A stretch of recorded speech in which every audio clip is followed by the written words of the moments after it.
Well, there are a lot of dirty tricks that the food plot seed industry plays to suck your hard-earned dollars, and it's all about improving profit margins for them. I think there's a percentage that actually don't know any better, but a lot of them, especially when it gets on the bigger corporate scale, they're doing things to improve profit margins so they can actually get their seed in the big box stores. The big box stores dictate pricing as a general average and per type of product, and so doing that also dictates that a lot of the seed companies can't actually have premium products or high germination rates and a lot of other things we'll talk about because they need to hit profit margins. I hope that makes sense. You know, there's the big box store mentality for products and then not. We actually deal with a lot of products that are not sold in big box stores. Most of the products that we like to deal with and partner with, not only are they not a part of those big corporate hunting company conglomerates, but then a lot of them aren't sold in big box stores. Not that sometimes those stores are bad in general, but bottom line is we have over half our products that aren't. They're either sold like Matthews and Pro Shops and Redneck Blinds, where they're sold more in family stores, family-run stores, or Redneck themselves. Packer Max, different products, Family Tradition tree stands. They're just not in some of those big boxes. And I like dealing with those people a little bit better, more the family partnerships, high quality is what we're talking about, and that it can really be said for the food plot industry. So we want to talk about some of those dirty tricks so you can watch out for them, and really want you to start reading the seed labels. And we've been talking about that for years. And now that I have a food plot company and we have seed for sale, it's really been apparent and some of the eye-opening things that seed companies do to improve profit margins that we've learned along the way in talking to big seed wholesalers. So things that might be recommended for us to do, but we are not going to do them. And we're going to talk about some of those. First thing we're going to talk about is low volume per acre. Switchgrass is a big example of that, where they're selling 2.5, 3 pound packages and saying that's a half acre. And when we're really looking at 8 acres is a real good strong minimum. We want you to have a thick, dense stand, and we're going to charge you then more per half acre if that makes sense. Seed companies will look at it like, well, we're going to get you to actually plant 7 pounds per acre, 6 pounds per acre, and so for that they can actually improve the profit margins because you're just looking at per acre. You know, you're buying it as per acre, and you don't even realize they're cutting seed. Some will mention this a lot with all the seed companies. Clover they'll do that with. Nebraska sometimes, we've seen that. And they're doing it because the average hunter out there says they have an acre, but it's really 3/4 of an acre. We see plots all the time that are undersized for what is reported. Meaning, well, that's about a 2 acre plot and it's really 1.5, 1.25. So if you put less seed down per acre, you really don't notice the difference. But really you want to be economical, and we deal with a lot of customers and clients too that are spending a lot of money already. So we want to make sure you actually get what you pay for. If you're buying an acre's worth of seed, you get an acre's worth of seed. So something we see consistently, switchgrass is a big thing. I saw the other day a Nebraska blend. Ours is 8 pounds per acre. We sell it in 4 pound bags or up to 24 pound bags. But I'll see another one that's 7 pounds per acre or 6.5. And they're cutting a little bit of seed along the way so that you don't actually get a full acre's worth. And again, it's just about improving profit margins. So we see that all the time. Generally, Nebraska should be around that 8 pounds per acre. Switchgrass should be around that 8 pounds per acre. Clover should be anywhere from 8 to 10 pounds per acre. And then it goes from there. There's lots of different products that you can blend together. But really think about that the next time you're buying seed. Lime coating, this is a big one. How many of you ever put lime out there? Lime is measured in tons per acre that would help. So we learned with clover that they'll coat seed. Now some clover needs to be coated. The bird's foot trefoil, for example, needs to be coated too. That's even more, it needs to be inoculated, so they'll put a coating on that. When it comes to clover, you really don't have to have coating on that. The lime though, coating does nothing. It'll look pretty and colorful in a bag. It looks like you're buying something cool.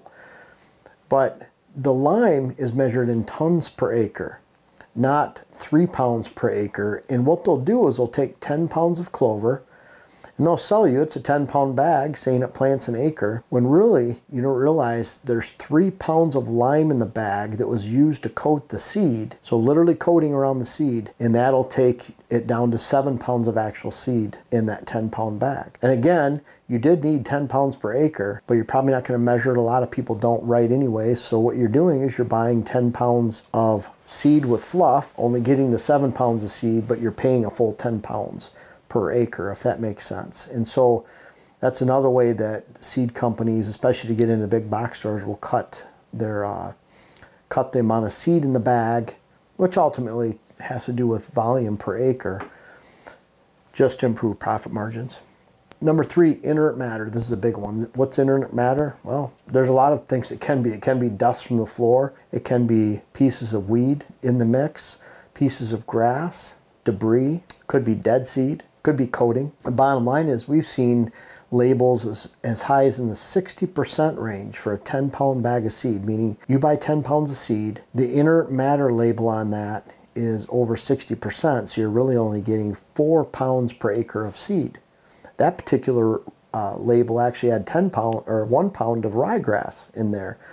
So rye grass is junk, doesn't really contribute to anything, so you're actually only getting 3 pounds of seed. Talk about a way to improve profit margin. We'll never do that, but it's just puzzling to see that. People buy it all the time. They don't look at the label. So those labels are critical. We see a lot of inert matters in the mid-20s to 30 to 35. That's really bad. It might be that you have 1 clover in the blend that needs to be coated, so you might end up with 10, 11%, 12% of coating in the bag. Around 10% is one thing, but when you start having 30, 25, 22, and then certainly 60, very bad thing. So look for inert matter. It's nothing. It's not going to grow. It's the part of the bag that really is just wasting your money. So you're buying a 10 pounds bag, 10 pounds of seed again, you're only getting 4 pounds. And in the case with that one blend, 25% of that was rye grass, so 25% of 4 pounds out of 10 is a pound, and so you're really getting just 3 pounds of seed there. Hard seed percentage is really important. This applies to switchgrass. This is switchgrass seed that needs to go through frost and freeze to be viable for germination, or it needs to be put in the refrigerator, freezer, needs to be put on the fall before, frost seeded in the spring, so it still goes through frost and freeze to open. And heck, it's March or April 17th right now, and we got a blizzard last night. So there's seed that's out there that if it's on the ground, it's going through frost and freeze right now with that snow on top, and it might actually help germinate it. Bottom line is a lot of people are planting hard seed more like April, May. They're not getting that seed to go through stratification and that frost and freeze and cold that it needs, and it's not going to germinate till next year. That allows weeds to creep in. A high percentage of hard seed, we've seen some that's over 70%, even up to 80%. That's really bad because all that seed typically for the average planter is not going to grow until the following year. That allows weeds to take hold. That's really important to understand that. The weeds come in, fill up that space, take space, and you're left with a very poor stand of switchgrass that's getting outcompeted by weeds because high percentage of hard seed, those seeds and those blends are a lot cheaper, a whole lot cheaper, half as much. So we choose to buy quality seed, we have to charge for that. And that's why you'll see a big disparity between, just look at the germination rates, look at the high percentage of hard seed, and that'll really lead you down a path of understanding of why some seed is a lot cheaper. And some will say, well, germination rate's 50%. We've seen that. So, but the seed is half as much, but some will get sucked in because it's half as much. Well, you need to buy twice as much. It means your shipping is higher. So even just looking at that, and you're planting twice as much volume through a bag spreader as you would if you actually had high germination rates and low soft seed, low hard seed percentages in the bag. And so really think about that the next time you're buying switchgrass. And high hard seed percentages, really like Dylan and I talk about, Dylan's more 20%, I'm more like a third, but bottom line is when you start getting over a third of hard seed percentage, that's a really bad thing. And so that's why we choose not to sell that. Rye grass. Again, going back, rye grass is just a grass that deer don't like, but it greens up really fast. Now, deer don't like meaning in some areas, like I'd say Louisiana, where it's really south, and you'll get that ryegrass growing all the way into December with warmer temperatures. You have high deer densities and volume. then you might actually get some decent volume out of ryegrass in an area like that where it's more of a forage and it grows all the way through the deer season. That's not the case for the north half of the country, and probably even more than that. Ryegrass is a very, very, very cheap filler. Someone pointed out the other day, in our max traffic blend, we have ryegrass. Why? Because it's not a deer forage. We plant it for roads and trails for foot traffic and vehicle traffic. We plant it around our water holes for soil erosion to hold the soil in. We put it on our roads around here. There's a blend where you have shady blends and then you have grass blends. This is a blend between the two. We want it to come in fast, hold soil, and grow in a variety of conditions so it'll actually hold your ground as you're driving on. But we don't use ryegrass in any of our food plots where we actually want to feed deer with and build a deer herd, because ryegrass would be just a cheap filler. If I thought there was value to it, it's really cheap, I'd add it to the blends, but I don't, because it's a very, very low cost, cheap filler that doesn't add anything to your food plot except give you the view of looking at it and saying, wow, there's some green growing on it. I did a pretty good job. Not something you want to have in the mix. Buzzword products. Buzzword products can be Austrian winter peas, sugar beets. People will put seed blends into a packet of seed in a blend. They'll put in seed varieties that you might have heard somewhere that, boy, we need sugar beets. But you don't realize they're not going to grow on your property. You're not planting in the right timing with all the other seeds in the bag. And the deer are going to pick them out and eat them before they even come to maturity or come to any type of volume, or rabbits or whatever else. And so it's a buzzword that got you to buy the bag of seed, but it doesn't really add anything.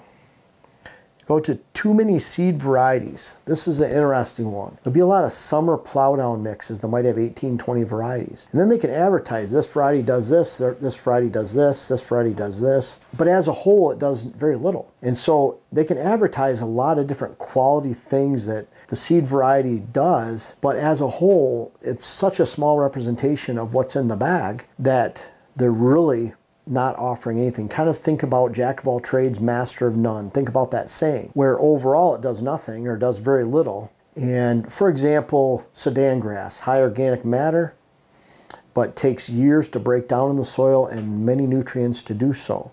So not good. It's no different than 5 feet tall rye at the end of the season. You want to kill that out, either mow it or spray it in the spring. 18, 24 inches is fine in height, but when it gets older and stemmy and tall, it's a very thick volume. It takes years to break down. So a lot of these products, sunflowers, sounds good. You can even talk about the varieties that are in there. And then sometimes within those seed varieties, there could be varieties that you're going to pick out. Be like a sun hemp. That's one. Could be peas during the summertime. If it's the only thing good in the blend, they're going to eat it out. And you know, whatever that offered of good quality, it's not there anyways. We tried sun hemp over 20 years ago and learned that the deer eat it down to the dirt immediately when it comes up, when other products don't, or other seed varieties. So if you're trying to build a soil but they eat it down to the ground, that's a bad thing. If you're trying to build a soil but it's high organic matter like Sudan grass or sorghum or sunflower, then that's not a good thing either. So one of the things they try to do is they'll hide low-cost seed varieties within that mix. So you might have 5 or 6 or 7 or 8 that are extremely low cost varieties like a rye grass or some type of brassica. I've even seen brassica in some of those blends. Brassicas take from the soil. Not good to put in a soil building blend, but they're very, very cheap compared to a lot of the other seeds in there, so it helps lower the volume. It's the only reason that it's in there. Now some seed varieties like a pollinator blend.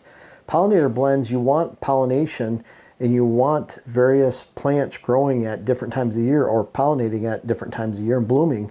So you have to have a lot of seeds in the mix and something like that where some are blooming and they're offering then pollination, cross-pollination to other varieties in the area, fruit trees, wherever it might be, but they're basically food for bees, birds, butterflies, all summer long. So you don't want a property that's only blooming with pollinators in a certain time window. So that's different. You have to have more varieties in a pollinator blend because you want different varieties blooming at all portions of the summertime. So that's a little bit different in there.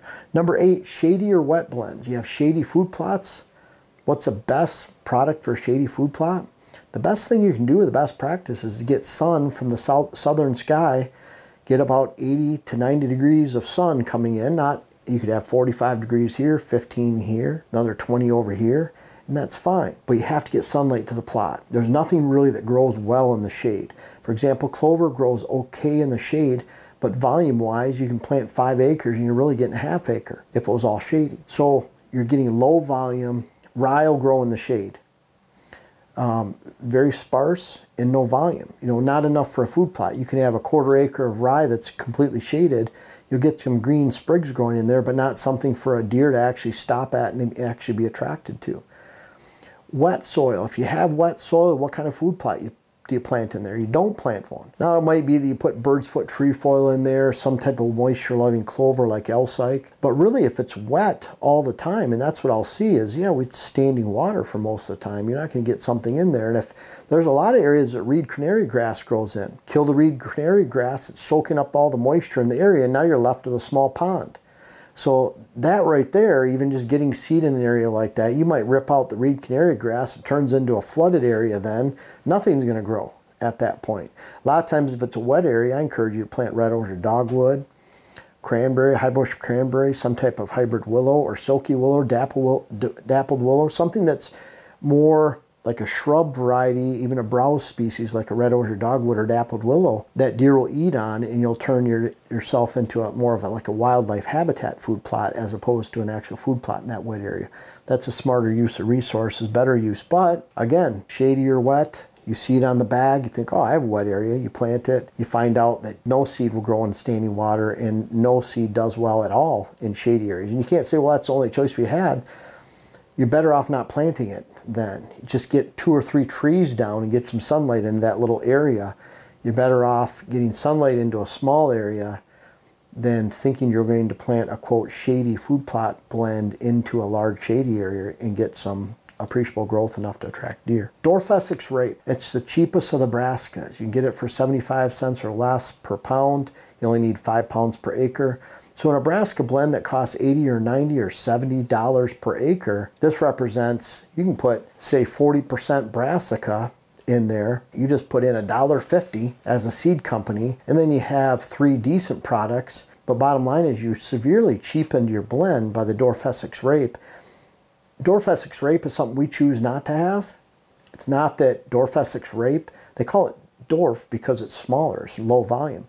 But it's not to say it's not decent in a brassica blend, but it should be the same percentage as everything else. And even then, there's better options, which is why we don't choose to carry it in our blends. Cheapen your blends with cereal grains. Cereal grains like oats, wheat, rye. This is a common one. They'll put that into a mix. It's very cheap per acre for cereal oats, all of them. Cereal grains, oats, rye, wheat, very, very cheap. So let's add it to some brassica or something else because you start to fill it.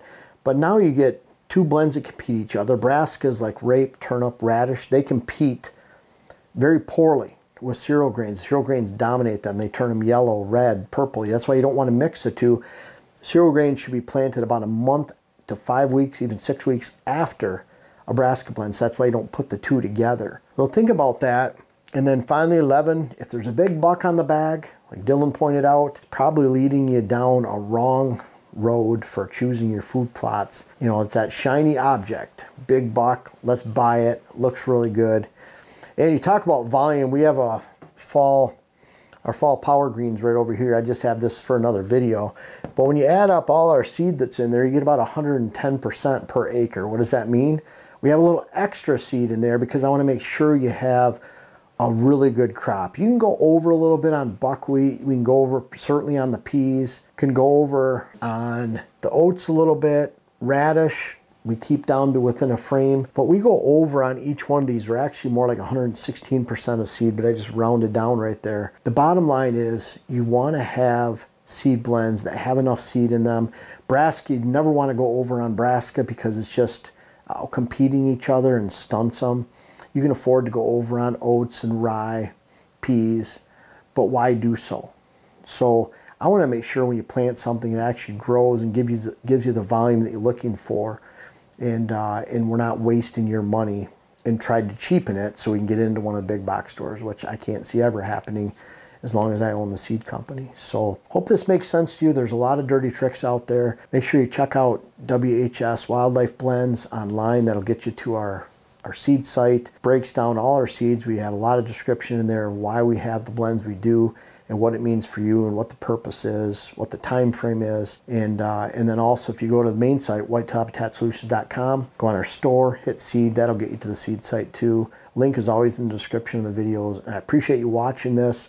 There's a lot of dirty tricks out there we won't ever be a part of, but boy, they're common. Almost on every seed bag you look in at a big box store has one of these tricks that they're trying to pull on you, if not multiple tricks in every single bag. Now, I don't know if you've checked out our main website lately, whitetophabitatsolutions.com, but we've really had a lot going on, including hats, books, our web class, and certainly our new seed company, WHS Wildlife Blends. When you click on seed on our site, it'll take you right to our brand new site for the seed company. We have all 12 blends available. So check it all out though. I encourage you, I appreciate you checking it out. Whether you buy anything or not, really appreciate you visiting the site and seeing what's going on, and continue to watch because we have big things coming later this year.